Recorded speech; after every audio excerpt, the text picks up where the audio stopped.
अस्सलाम वालेकुम, my name is Maria Parveen and welcome to my YouTube channel. आज की इस वीडियो में हम ENG 201 के क्विज़ नंबर 1 को सॉल्व करने जा रहे हैं।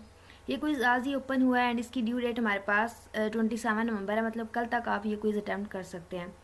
तो यहाँ पे मैं जो है ये क्विज़ अटैम्प्ट करने जा रही हूँ एंड यहाँ पे मैं कोशिश करूँगी कि हर क्वेश्चन में आपको साथ साथ बताऊँ कि इसका आंसर कैसे आ रहा है और ये कौन से लेक्चर से आया है। तो जल्दी से क्विज़ जो है वो स्टार्ट कर लेते हैं। जैसे हम टेक क्विज़ पे करेंगे तो हमारे पास पहला क्वेश्चन जो है वो आ जाएगा। तो जल्दी से क्विज स्टार्ट करते हैं। तो यहाँ पे पहला क्वेश्चन हमारे पास क्या आया है कि oral communication is also known as, oral communication को हम क्या कहते हैं? Non verbal communication, face to face communication, impersonal communication and verbal communication.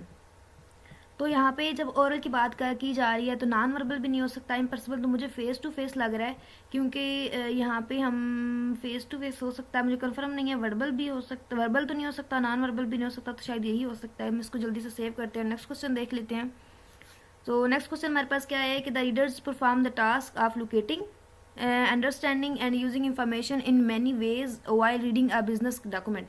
कि जब रीडर जो है वो बिजनेस डॉक्यूमेंट को रीड करते हैं तो वो क्या करते हैं, वो कौन सा टास्क परफॉर्म करते हैं? अंडरस्टैंड करते हैं इंफॉर्मेशन को डिफरेंट वेज में एंड यूज़ करते हैं एंड लोकेट करते हैं। तो ये ट्रू है, इसका हम जो है बी लगाएंगे, उसको सेव करते हैं और नेक्स्ट क्वेश्चन देख लेते हैं।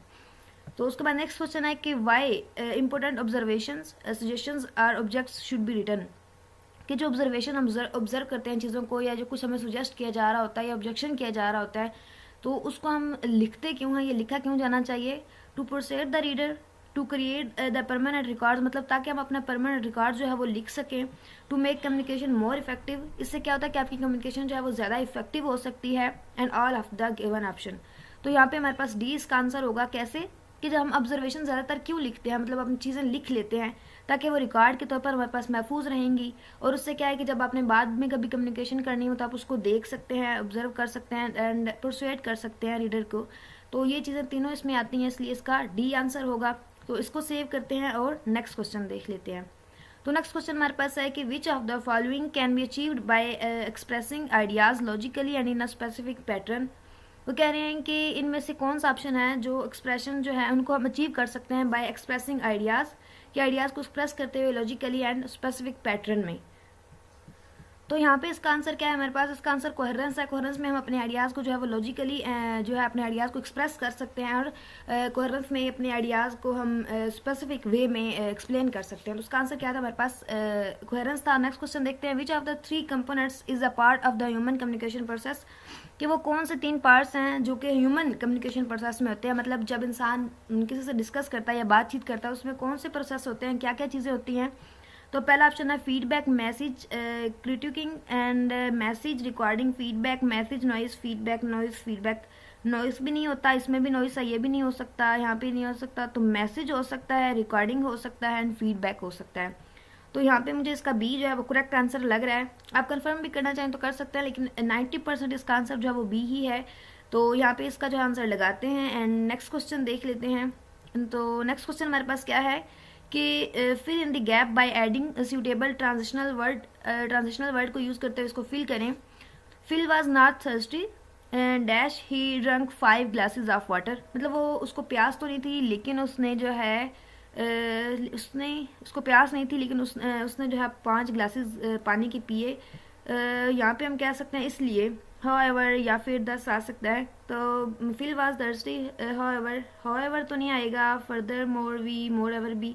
तो आई थिंक ये आ सकता है यहाँ पे डी इसका आंसर, कि ताहम मतलब उसने इस वजह से दस ही ड्रिंक 5 ग्लासेस ऑफ वाटर।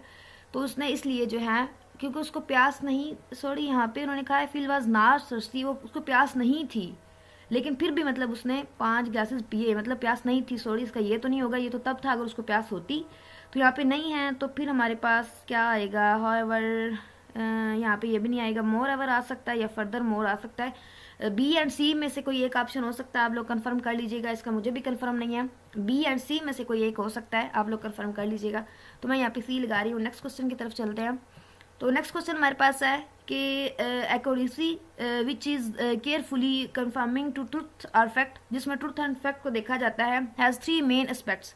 उसके 3 एस्पेक्ट्स हैं which include document accuracy, stylistic accuracy and हमारे पास है technical, structural accuracy, contextual accuracy and grammatical accuracy. तो इसमें से कौन सा होगा? तो यहाँ पे हमें उन्होंने पहले क्या दिया? डॉक्यूमेंट, देन दिया स्टाइलिस्टिक। तो तीसरी हमारे पास इसकी टेक्निकल होती है, ये आपके हैंडआउट्स में भी दी गई है, आप लोग कंफर्म करना चाहें तो कर सकते हैं। ये आपके आई थिंक 7 या 8 लेक्चर में है, मुझे कंफर्म नहीं है। तो उन लेक्चर्स में जो है ये एक्यूरेसी एंड 2-3 और भी हैं, इनकी 3 टाइप्स पर डिस्कस किया गया एक्यूरेसीज के अबाउट।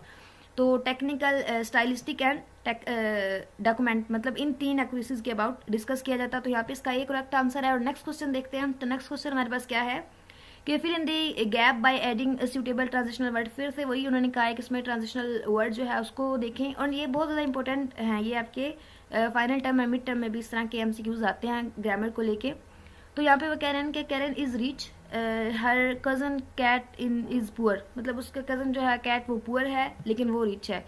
तो यहाँ पे देयरफॉर नहीं आएगा, एंड हाउएवर भी नहीं आएगा, अदरवाइज ऑन द कंट्रारी यहाँ पे आ सकता है। कैरन इज रिच, हाउएवर ताहम भी नहीं आएगा, अदरवाइज नहीं आ सकता, on the contrary I think so आ सकता है। देयरफॉर भी नहीं आएगा, देयरफॉर तो उस बात को जब एक्सप्लेन करते हैं तो लिखते हैं, हाउएवर भी ताहम मतलब उसको यूज़ करते हैं, अदरवाइज मतलब दूसरी जो ऑप्शन हमारे पास होता है। लेकिन यहाँ पे इसका डी जो है वो करेक्ट आंसर है। इसका भी मतलब मुझे कंफर्म है ऑलमोस्ट, क्योंकि ये तीनों ऑप्शंस तो नहीं आ सकते, तो फिर लास्ट ऑप्शन हमारे पास बचता है, तो ये इसका करेक्ट आंसर होगा। तो यहाँ पे क्या आएगा? Karen is rich, on the contrary her cousin Kate is poor. तो यहाँ पे डी लगाते हैं, इसको सेव करते हैं और नेक्स्ट क्वेश्चन देख लेते हैं। तो नेक्स्ट क्वेश्चन हमारे पास क्या है कि which of the following guideline does not ensure completeness in the message, कि इनमें से कौन सी गाइडलाइंस जो है वो कंप्लीटनेस शो नहीं करती एक मैसेज में। तो यहाँ पे हमारे पास ऑप्शन क्या है? Provide all necessary information, eliminate Verde expressions, answer all question asked, give something extra only when desired. तो यहाँ पे आई थिंक इसमें ये भी नहीं होता, सॉरी इसमें ये होता है कि उसमें तमाम नेसेसरी इन्फॉर्मेशन जो है वो प्रोवाइड की जाती हैं। उसके अलावा इसमें जो है तमाम जो क्वेश्चन, इंपॉर्टेंट क्वेश्चन वगैरह होते हैं वो पूछे जाते हैं, एंड एक्स्ट्रा इन्फॉर्मेशन भी दी जाती है, क्योंकि हमने क्या करना होता है, एक मैसेज को कम्प्लीटली एक्सप्लेन करना होता है या गाइड करना होता है। तो उसमें क्या कि तमाम चीज़ें प्रोवाइड की जाती हैं, नेसेसरी इन्फॉर्मेशन भी, क्वेश्चन भी जो पूछे जा सके हों, एंड एक्स्ट्रा इन्फॉर्मेशन भी। तो यहाँ पे वर्डी एक्सप्रेशन का जिक्र नहीं किया गया, एंड इसका बी करेक्ट आंसर है। उसके बाद नेक्स्ट क्वेश्चन देखते हैं। नेक्स्ट क्वेश्चन हमारे पास लास्ट इसका क्वेश्चन है, और वो क्या है कि which are the following statements is part of persuasions in oral presentation, कि ओरल प्रेजेंटेशन में परसुएशन का पार्ट कौन सा है। तो पहला ऑप्शन है कि to explain a process of some topic, second है कि to inform the audience of some new theory of learning, third है कि to explain the marketing strategy, and four है gaining willing acceptance of an idea. तो यहाँ पे तो मुझे इस क्वेश्चन का कंफर्म नहीं है, आप लोग कंफर्म कर लीजिएगा इसका करेक्ट आंसर क्या है। तो यहाँ पे मैं जल्दी से इसको लगा देती हूँ एंड सेव कर लेते हैं। तो यहाँ पे जो है हमारा क्विज़ वो कंप्लीट हो गया है, एंड आई होप कि इस क्विज़ से आप लोगों की हेल्प हुई होगी। हेल्प हुई हो तो प्लीज़ लाइक कीजिएगा, एंड मेरा मेथड कैसे लगा है वो भी आप लोग जो है मुझे फीडबैक लाजमी दीजिएगा। इसके अलावा मैं कोशिश करूँगी कि एक और वीडियो इस क्विज़ पे बना दूँ, एंड इस क्विज़ में जो मैंने आपको आंसर बताए हैं उसमें से 1-2 का मेरे ख्याल से मुझे ज़्यादा डाउट है, ऑलमोस्ट 8 या 9 तो आई थिंक ठीक होंगे, ऑलमोस्ट 8 तो ठीक हैं। तो 1-2 जिनका मुझे थोड़ा बहुत डाउट था वो आप लोग देख लीजिएगा, एंड उनका कंफर्म कर लीजिएगा। मज़ीद मैं दूसरी वीडियो भी कुछ देर में अपलोड कर दूँगी या शाम तक अपलोड कर दूँगी, तो आप फीडबैक दीजिएगा, एंड चैनल पे जो है वो सब्सक्राइब कर लीजिएगा। Further thank you so much for watching my video. अल्लाह हाफिज़।